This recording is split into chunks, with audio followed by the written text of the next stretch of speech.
નમસ્કાર વિદ્યાર્થી મિત્રો, આજે બાર સાયન્સનું નવું પ્રકરણ 7 પી વિભાગના તત્વો. આ પ્રકરણ પ્રમાણમાં થોડું અઘરું પડશે, કારણ કે પી વિભાગના જે તત્વોનો અભ્યાસ છે એમાં ઘણી બધી અનિયમિતતાઓ છે, એટલે તમારે એ બાબત ધ્યાનમાં રાખવી પડે. પરંતુ સરળ પણ એટલો છે. જો એમાં આવેલા સિદ્ધાંતો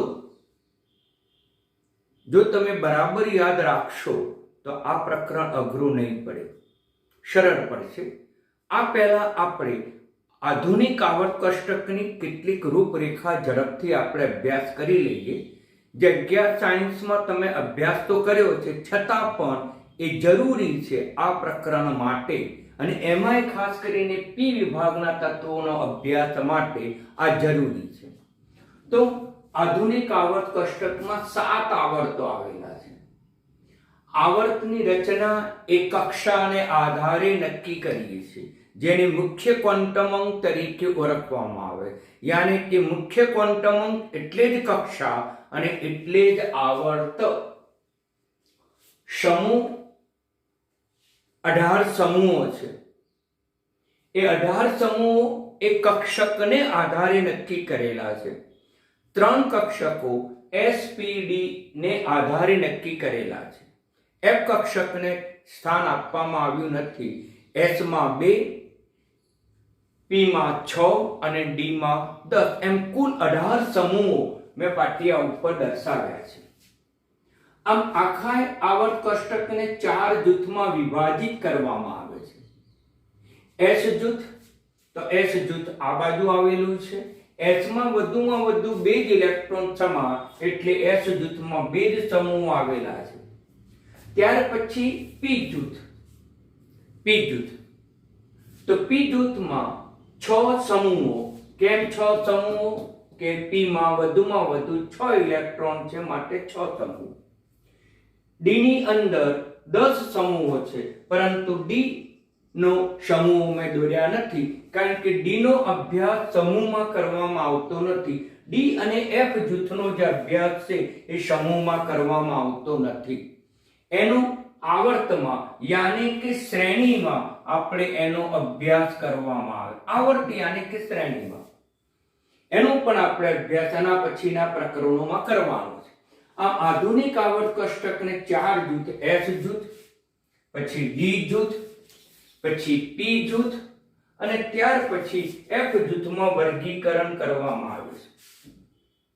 એસ માં 2 જ સમૂહો. કેમ? 2 જ ઇલેક્ટ્રોન સમાયા છે, માટે પ્રથમ સમૂહને આપણે કહીશું આલ્કલી સમૂહ તરીકે ઓળખીશું. બીજા સમૂહને આલ્કલાઇન અર્ધધાતુ સમૂહ તરીકે ઓળખીશું, જે તમે ધોરણ 11 સાયન્સમાં શીખી ગયા છે. ત્યાર પછી ડી જૂથ. ડી જૂથની અંદર એની સામાન્ય ઇલેક્ટ્રોન રચના યાદ રાખજો, n-1d10 ns1-2 છે. પ્રથમ સમૂહની સામાન્ય ઇલેક્ટ્રોન રચના ns1 છે. બીજા સમૂહની સામાન્ય ઇલેક્ટ્રોન રચના ns2 છે. પરંતુ સંક્રાંતિ તત્વોની સામાન્ય ઇલેક્ટ્રોન રચના યાદ રાખજો. એમાં આવર્તમાં અભ્યાસ કરવામાં આવે છે, જેને શ્રેણી કહેવામાં આવે છે. તેથી તેને સંક્રાંતિ તત્વોની શ્રેણી યાની સંક્રાંતિ શ્રેણી કહેવામાં આવે. પ્રથમ સંક્રાંતિ શ્રેણી એ ચોથા આવર્તથી શરૂ થાય. n બરાબર 4 મૂકો તો પ્રથમ શ્રેણી, n બરાબર 5 મૂકો તો બીજી શ્રેણી, અને n બરાબર 6 મૂકો તો ત્રીજી શ્રેણી આપણને પ્રાપ્ત થશે. n બરાબર 4 પણ છે, જે અપૂર્ણ શ્રેણી છે, એમ પણ આપણે અભ્યાસમાં લઈ શકીએ. હવે પી જૂથની ચર્ચા કરીએ. પી માં કેટલા ઇલેક્ટ્રોન સમાય? 6. તેથી એમાં 6 સમૂહ આવેલા છે. તો આ જે લખેલું છે સમૂહ ક્રમાંક છે. પહેલો અને બીજો, ત્રીજો સમૂહ, પછી અહીંયા 12મો સમૂહ, આમ 13, 14, 15, 16, 17, 18. આ જે ક્રમાંક છે એ આધુનિક આવર્ત કોષ્ટકના ક્રમાંક છે. જ્યારે મેન્ડેલિફે જે આવર્ત કોષ્ટકના ક્રમાંક આપ્યા હતા 1a 2a, આ મેન્ડેલિફના આવર્ત કોષ્ટકના ક્રમાંક છે. એટલે S અને P જે જૂથ હતું એને A તરીકે ઓળખવામાં આવતું અને જે D જૂથ હતું એને B તરીકે ઓળખવામાં આવતું હતું. આ મેન્ડેલિફના આવર્ત કોષ્ટક મુજબ એને સમૂહનો ક્રમાંક આપેલો હતો. હવે એ પહેલા આપણે F જૂથનો અભ્યાસ કરીએ. F જૂથમાં 14 ઇલેક્ટ્રોન સમાય, 14 સમૂહ હોય, પણ એનો સમૂહનો અભ્યાસ કરવામાં આવતો નથી, આવર્તમાં અભ્યાસ કરવામાં આવે છે. એની સામાન્ય ઇલેક્ટ્રોન રચના અહીંયા લખેલી છે, યાદ રાખજો, એમસીક્યુ માટે આ બી અગત્યની છે. જો n બરાબર 6 લો તો આપણને કઈ શ્રેણી પ્રાપ્ત થશે? તો આપણને એક્ટિનાઇલ શ્રેણી પ્રાપ્ત થશે. અને n બરાબર જો 7 હોય તો આપણને લેન્થેનાઇલ શ્રેણી, મારી ભૂલ થઈ મિત્રો, n બરાબર 6 હોય તો એને લેન્થેનાઇલ શ્રેણી તરીકે ઓળખીશું અને n બરાબર 7 હોય તો તેને એક્ટિનાઇલ શ્રેણી તરીકે ઓળખીશું. આમ બે જ શ્રેણીઓ છે અને એક્ટિનાઇલ શ્રેણીનું સામાન્ય સૂત્ર n બરાબર 6 મૂકો તો આવી જાય, અને n બરાબર 7 મૂકો એટલે આવી જાય. લેન્થેનાઇલ શ્રેણીનું સામાન્ય સૂત્ર અહીંયા n બરાબર 6 મૂકો એટલે એનું પણ સામાન્ય સૂત્ર આવી જાય. આપણે ડી જૂથ અને એફ જૂથની ચર્ચા કરી, જે મેં અગિયાર સાયન્સમાં તમને અભ્યાસ કર્યો હશે. હવે પી જૂથ આપણો જે ચેપ્ટર છે પી વિભાગના તત્વો, તો આ 13મો સમૂહ છે. એને મેન્ડેલિફે 3a કીધી. એની સામાન્ય ઇલેક્ટ્રોન રચના કેટલી? એટલે કે આમાં બાહ્ય કક્ષામાં ઇલેક્ટ્રોનની સંખ્યા કેટલી? તો બરાબર ધ્યાનમાં રાખજો.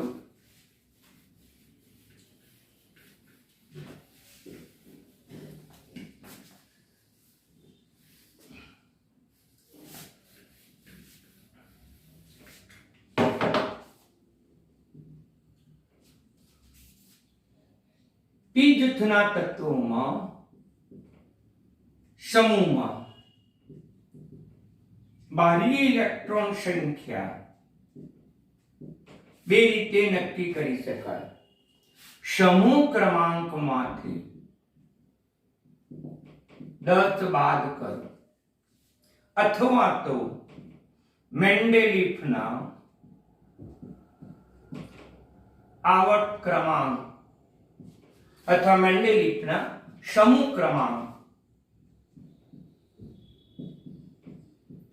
અનુસાર આપણને જોવા મળે. મિત્રો અહીંયા 13મો સમૂહ, તો 13મા સમૂહની બાહ્ય કક્ષામાં ઇલેક્ટ્રોન કેટલા? 13 - 10 એટલે 3. પહેલા s માં દાખલ થાય પછી p માં દાખલ થાય. તો 13મો સમૂહ એને તત્વો કયા છે? બોરોન, એલ્યુમિનિયમ, ગેલિયમ, ઇન્ડિયમ અને થેલિયમ. આનું પહેલું તત્વ છે બોરોન. માટે આ જે સમૂહનું નામ છે એને આપણે બોરોન સમૂહ તરીકે ઓળખવામાં આવે. આ સમૂહનું નામ છે બોરોન સમૂહ. બોરોન સમૂહ પણ કહેવાય, 13મો સમૂહ પણ કહેવાય, 3a સમૂહ પણ કહેવાય. ત્યાર પછી આવશે કાર્બન, સિલિકોન, જર્મેનિયમ, ટીન અને લેડ. છેલ્લું લઈએ આપણે લેડ, પીવી. ધ્યાન આપો, ટીન એટલે SN. આ સમૂહનું પ્રથમ તત્વ સી એટલે કે કાર્બન છે, એટલે એને કાર્બન સમૂહ તરીકે પણ ઓળખવામાં આવે. આ બેનો અભ્યાસ સમૂહ 13 અને 14 નો અભ્યાસ એ 11 સાયન્સમાં તમે શીખ્યા છો. એટલે 12 સાયન્સમાં એ સિવાયના પી જૂથ 15મો, 16મો, 17 અને 18 આ 4 સમૂહનો અભ્યાસ કરવામાં આવ્યો છે. આ 4 સમૂહને 15, 16, 17 અને 18 નો એ સમૂહ એ ધોરણ 12 માં સમાવેશ કરેલો છે, જ્યારે આ બે તમે ધોરણ 11 સાયન્સમાં શીખી ગયા છે. હવે 15મો સમૂહ નાઇટ્રોજન, ફોસ્ફરસ, આર્સેનિક, એન્ટીમની અને બિસ્મથ. મિત્રોનો પ્રથમ તત્વ નાઇટ્રોજન છે, માટે એને નાઇટ્રોજન સમૂહ તરીકે પણ ઓળખવામાં. આનું નામ છે નાઇટ્રોજન સમૂહ. ત્યાર પછીનો 16મો સમૂહ મેન્ડેલિફે કીધું 6a સમૂહ. બાહ્ય કક્ષામાં 6 ઇલેક્ટ્રોન. કેમ કે આ સમૂહ ક્રમાંક 16 માંથી તમે 10 બાદ કરો તો બાહ્ય કક્ષામાં 6 ઇલેક્ટ્રોન 2h માં દાખલ થશે અને 4 જે છે એ p માં દાખલ થશે. મિત્રો આ ઓક્સિજન, સલ્ફર, સેલેનિયમ, ટેલ્યુરિયમ અને પોલેનિયમ. આમાં 16મો સમૂહ, એમાં પ્રથમ તત્વ ઓક્સિજન છે, માટે તેને ઓક્સિજન સમૂહ તરીકે ઓળખવામાં આવે. મિત્રો આનું બીજો સમૂહ પણ નામ છે ચારકોલ સમૂહ. ચાલ્કોલ સમૂહ, ચાલકોલ સમૂહ. આનું બે નામ છે મિત્રો.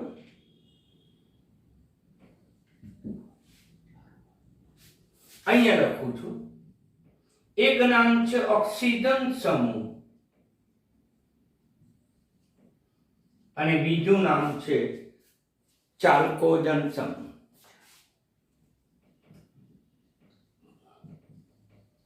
આમ બે નામ છે.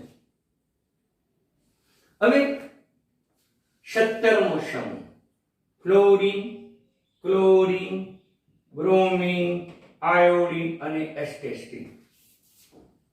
તો અને આપણે હેલોજન સમૂહ તરીકે ઓળખવામાં આવે. એને આપણે હેલોજન સમૂહ તરીકે ઓળખીશું. ત્યાર પછી જે છે એ helium, neon, argon, krypton, xenon અને રેડોન. તમે શીખી ગયા છો મિત્રો. અને નિષ્ક્રિય વાયુ હોવાથી એને નિષ્ક્રિય સમૂહ તરીકે ઓળખવામાં આવે. શૂન્ય સમૂહ તરીકે પણ ઘણી વખત ઓળખવામાં આવે છે. આમ તે નિષ્ક્રિય સમૂહ તરીકે ઓળખીશું, કારણ કે આમાં નિષ્ક્રિય વાયુઓ આવેલા હોવાથી. તો આમ આ બધું તમે 11 સાયન્સમાં શીખી ગયા છો.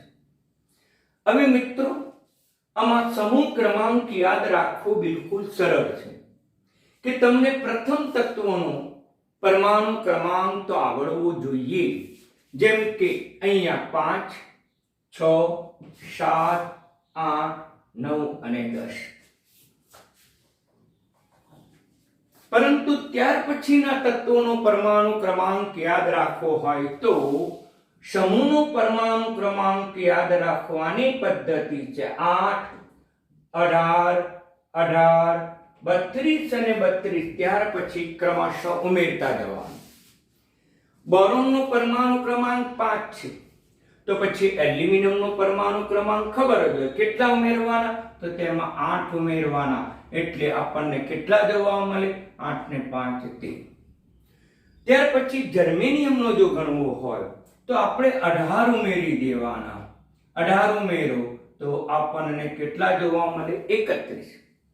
ઇન્ડિયમનો જો પરમાણુ ક્રમાંક ગણવો હોય તો ફરીથી તમે 18 ઉમેરી દો તો તમને જોવા મળશે 59 અને 49. અને ત્યાર પછી જો થેલિયમનો જોવો હોય તો 32 ઉમેરી દો 81. આમ આપણે સરળતાથી બધા પરમાણુ ક્રમાંક નક્કી કરી શકીએ. ત્યાર પછીના તત્વોનો જો ગણવો હોય તો આપણે ઉમેરી શકીએ. કેટલા? તો કે 32. એટલે 113 પરમાણુ ક્રમાંક ધરાવતું તત્વ હશે. આમ આપણે દરેક તત્વોનો પરમાણુ ક્રમાંક સમૂહમાં સરળતાથી નક્કી કરી શકીએ, જે મેં 11 સાયન્સમાં પણ તમને બરાબર સમજાવેલું છે. હવે પી જૂથના તત્વો માટેનો પહેલો એમસીક્યુ ની આપણે ચર્ચા કરીએ તો કે સામાન્ય ઇલેક્ટ્રોન રચના કઈ? પી જૂથના તત્વોની સામાન્ય ઇલેક્ટ્રોન રચના. તો સામાન્ય ઇલેક્ટ્રોન રચના વિવિધ પરિભાષામાં લખી શકાય છે. NH2NP126 આમ પણ લખવામાં આવે છે, પરંતુ જ્યાં n બરાબર આવશે 2 3 4 5 6. હવે આ n શું બતાવે છે? n એ આવર્ત બતાવે છે, એ આવર્ત સૂચવે છે, પરંતુ એમાં અપવાદ છે. હેલિયમ એટલે મેં હેલિયમ અહીંયા ઉપર લખ્યું છે, એ અપવાદ છે, કારણ કે હેલિયમનો પરમાણુ ક્રમાંક 2 છે અને તેની ઇલેક્ટ્રોન રચના છે 1s2. એ એની સામાન્ય ઇલેક્ટ્રોન રચના છે, એમાં વધુ ઇલેક્ટ્રોન નહીં હોવાથી p માં ઇલેક્ટ્રોન દાખલ થતા નથી, માટે p વિભાગના તત્વોની સામાન્ય ઇલેક્ટ્રોન રચના આ છે. પરંતુ એમાં અપવાદ છે. હિલિયમ એ સિવાયના તત્વોની સામાન્ય ઇલેક્ટ્રોન રચના NH2NP126 છે. બીજું પણ લખી શકાય NH2NPX. તો જ્યાં x બરાબર શું થાય? તો x બરાબર આપણને 1 થી 6 થાય. પહેલો ઇલેક્ટ્રોન, બીજો ઇલેક્ટ્રોન, ત્રીજો, ચોથો, પાંચમો, છઠ્ઠો. તો આમ આ રીતનું પણ તમને પરીક્ષામાં પૂછાયેલું છે કે p વિભાગના તત્વોની સામાન્ય ઇલેક્ટ્રોન રચના કઈ? તો આ પણ તમને મિત્રો પૂછાયેલું છે, જ્યાં x બરાબર આપણે 1 2 3 6 અને જ્યારે n બરાબર આવર્ત મેં તમને ઉપર પણ બતાવ્યું છે. અપવાદ હેલિયમ આટલું યાદ રાખો. આ બધું મેં 11 સાયન્સમાં તમને વ્યવસ્થિત રીતે મિત્રો સમજાયેલું છે. હવે આપણે જે છે 15મો સમૂહ આપણા જે અભ્યાસક્રમમાં છે, મેં પહેલા કીધું કે 13મો અને 14મો સમૂહ 11 સાયન્સમાં તમે શીખી ગયા છે, એટલે 11 સાયન્સમાં શીખેલા હોવાથી એ સમૂહનો આપણે અભ્યાસ કરીશું નહીં, પરંતુ આપણો આ 4 સમૂહનો અભ્યાસ આપણે કરવાનો છે. એટલે આટલી બાબત તો તમારે ધ્યાનમાં રાખવી પડશે. તો પહેલો જોઈએ સમૂહ 15. સમૂહ 15 નું બીજું નામ કયું છે? તો કે 5a. 5a. ત્યાર પછી એને કહીશું પ્રથમ તત્વ છે નાઇટ્રોજન. તો આપણે નાઇટ્રોજન સમૂહ તરીકે પણ ઓળખીશું. એ પહેલા એના કેટલાક સામાન્ય ગુણધર્મોનો આપણે અભ્યાસ કરીએ સરળતા. તો સમૂહમાં ઉપરથી નીચે તરફ જતા, બીજી પરિભાષામાં આપણે કહી શકીએ સમૂહમાં પરમાણુ ક્રમાંક વધતા, એટલે કે ઉપરથી નીચે તરફ આવી પરમાણુ ક્રમાંક વધતા. એક, કદ ક્રમશઃ વધે. 2, આયનીકરણ એન્થાલ્પી, જેનો સંકેત છે ડેલ્ટા HI, ક્રમશઃ ઘટે. કારણ કે આપણી પાસે એક સૂત્ર અગત્યનું છે કે ડેલ્ટા HI એ પરમાણુ કદના વ્યસ્ત પ્રમાણમાં છે. નંબર 3, વિદ્યુત ઋણતા. અને બીજું ઇલેક્ટ્રોન પ્રાપ્તિ એન્થાલ્પી.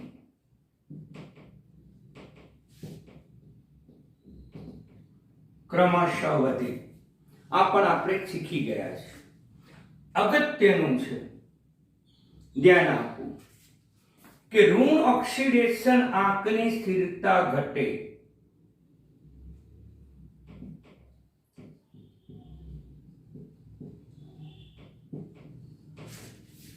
ઋણ ઓક્સિડેશન આંકની સ્થિરતા ઘટે છે. અને 5મું, મહત્તમ ઓક્સિડેશન આંક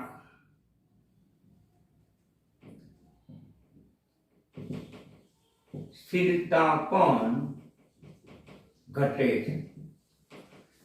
આ જ બાબતની ચર્ચા આપણે 14મા સમૂહમાં અને 13મા સમૂહમાં આપણે અભ્યાસ કર્યો હતો. છઠ્ઠું, ધાતુ ગુણ ક્રમશઃ વધે છે.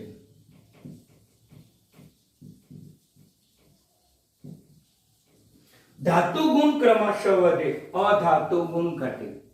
यानी कि 15મા સમૂહમાં નાઇટ્રોજન અને ફોસ્ફરસ અધાતુ છે, આર્સેનિક અને એન્ટીમની અર્ધધાતુ છે, જ્યારે બિસ્મથ કેવી છે તો કે ધાતુ છે.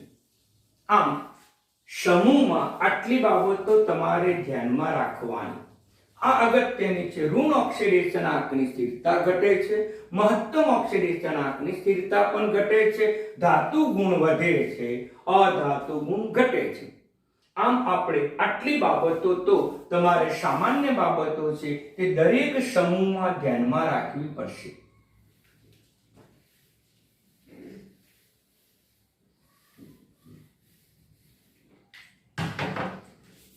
સમૂહ 15 એને મેન્ડેલિફિટ 5A સમૂહ તરીકે પણ ઓળખવામાં આવે છે. એનું પહેલું તત્વ છે નાઇટ્રોજન, માટે એને નાઇટ્રોજન સમૂહ તરીકે પણ ઓળખવામાં આવે. આમ એ સમૂહને 3 રીતે નામ આપવામાં આવ્યા છે. સમૂહ 15, 5A અને નાઇટ્રોજન સમૂહ. કયા કયા તત્વો છે યાદ રાખવા જ પડશે. નાઇટ્રોજન, ફોસ્ફરસ, આર્સેનિક, એન્ટીમની અને બિસ્મથ. આ ઉપરાંત પણ એક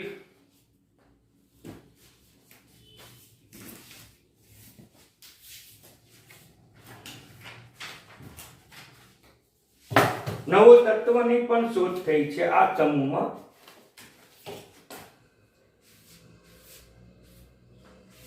જેનું નામ છે મોસ્કોવિયમ.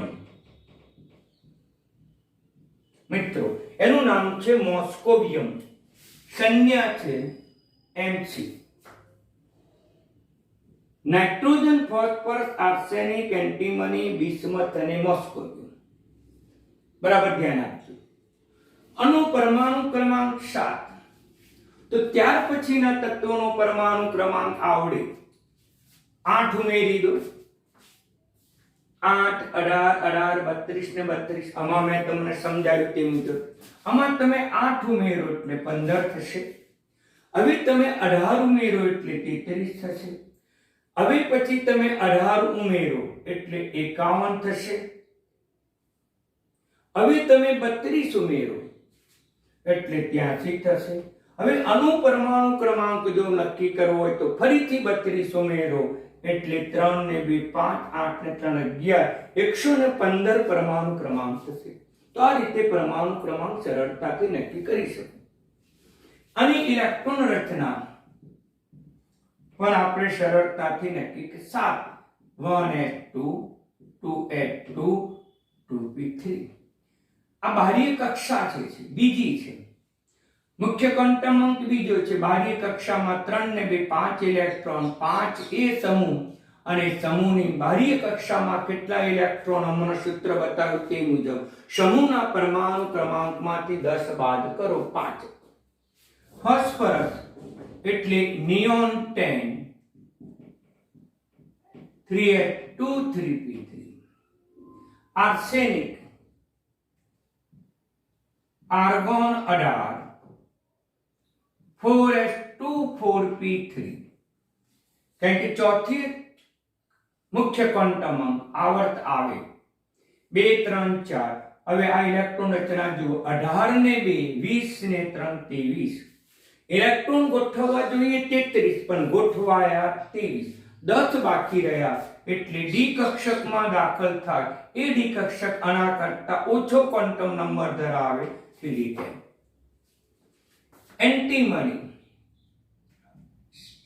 ક્રિપ્ટોન 36 18 + 18 36.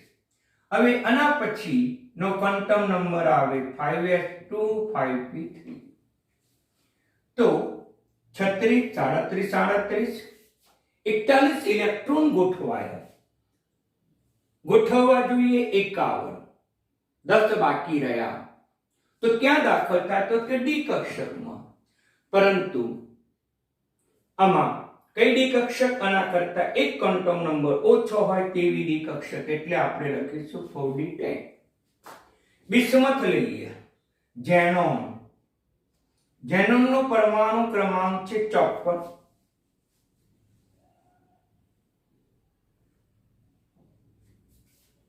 આના પછીનો ક્વોન્ટમ નંબર ઉમેરી દો 6s2 6p3.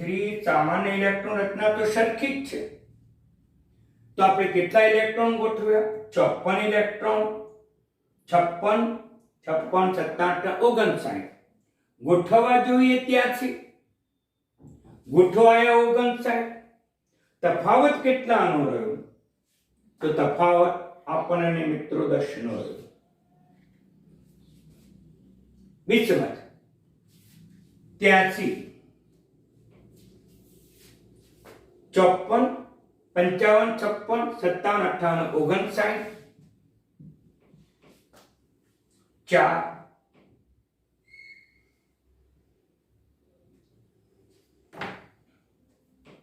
24 નો તફાવત રહ્યો. તો 24 ઇલેક્ટ્રોન જાય ક્યાં? તો ત્યાર પછીની કક્ષક છે એક ડી કક્ષક છે, એક એફ કક્ષક છે. તો ત્યાર પછીની ડી કક્ષકમાં 10 ઉમેરાશે. આ 24 ઇલેક્ટ્રોનનું વિભાજન કરીએ તો 24 પૈકી 14 ઇલેક્ટ્રોન એફ માં દાખલ થશે અને 10 ઇલેક્ટ્રોન ડી માં. પણ ડી નો ક્વોન્ટમ નંબર આના કરતા 1 ઓછો હશે એટલે 5d10 થશે. પછી એફ કક્ષક આવશે, પણ એફ કક્ષકનો ક્વોન્ટમ અંક આના કરતા પણ ઓછો થશે, 4f થશે 14. તો આમ મિત્રો આપણે સરળતાથી ઇલેક્ટ્રોન રચના લખી શકીએ. હવે મોસ્કોવિયમ. તો મોસ્કોવિયમ લઈએ તો રેડોન 56 86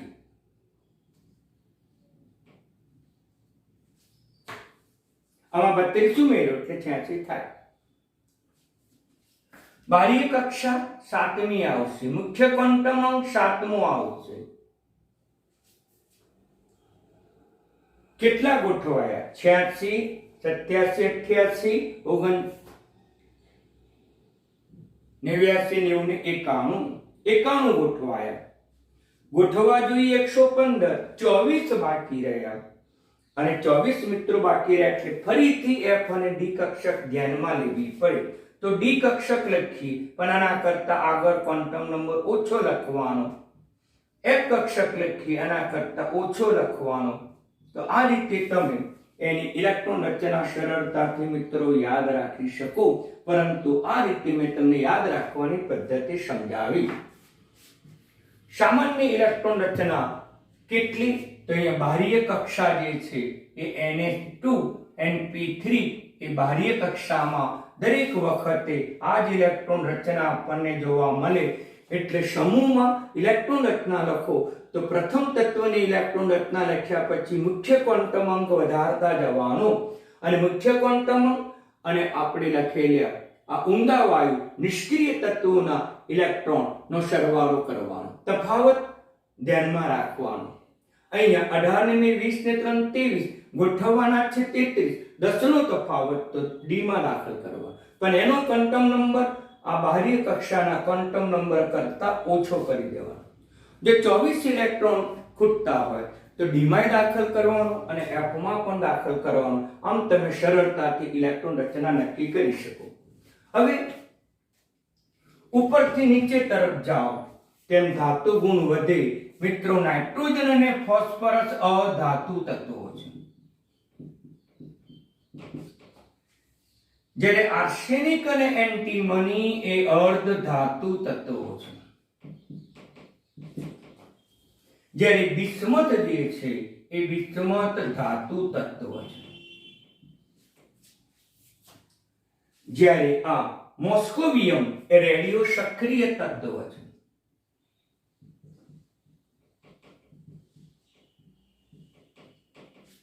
આમ આપણે સરળતાથી એના ભૌતિક ગુણધર્મો પણ નક્કી કરી શકીએ. નાઇટ્રોજન ફોસ્ફરસ અધાતુ તત્વો, આર્સેનિક એન્ટીમની અર્ધ ધાતુ તત્વો, બિસ્મથ એ ધાતુ તત્વો, જ્યારે મોસ્કોવિયમ જે છે એ મોસ્કોવિયમ એ રેડિયો સક્રિય તત્વ છે. આમ આપણે એની ભૌતિક સ્થિતિ પણ નાઇટ્રોજન સમૂહ કે 15મા સમૂહમાં આપણે નક્કી કરી શકીએ છીએ. એટલે આજે પ્રસ્તાવના એટલે કે પી વિભાગના તત્વોની મેં ચર્ચા કરી, એમાં કેટલીક સામાન્ય બાબતોની પણ ચર્ચા કરી. હવે આપણે શરૂ કરીશું નાઇટ્રોજન સમૂહ એની સામાન્ય ઇલેક્ટ્રોન રચના પર લખીએ. આ ચેપ્ટરનું પીડીએફ કે નોટ્સ પણ તમને આજે મિત્રો વિદ્યાર્થીઓ મોકલી આપી, એટલે નોટ્સનો પણ અભ્યાસ કરજો અને નોટ્સ તમે ઉતારજો, અને જેથી કરીને હું જે કંઈ લેક્ચર્સમાં અથવા તો વિડીયોમાં મોકલીશ જે તમને સરળતાથી યાદ રહેશે. પણ આ પ્રકરણ તમારે વારંવાર રિવિઝન કરવું પડશે, તો જ તમને આ પ્રકરણ યાદ રહેશે મિત્રો. ઓકે, ધન્યવાદ.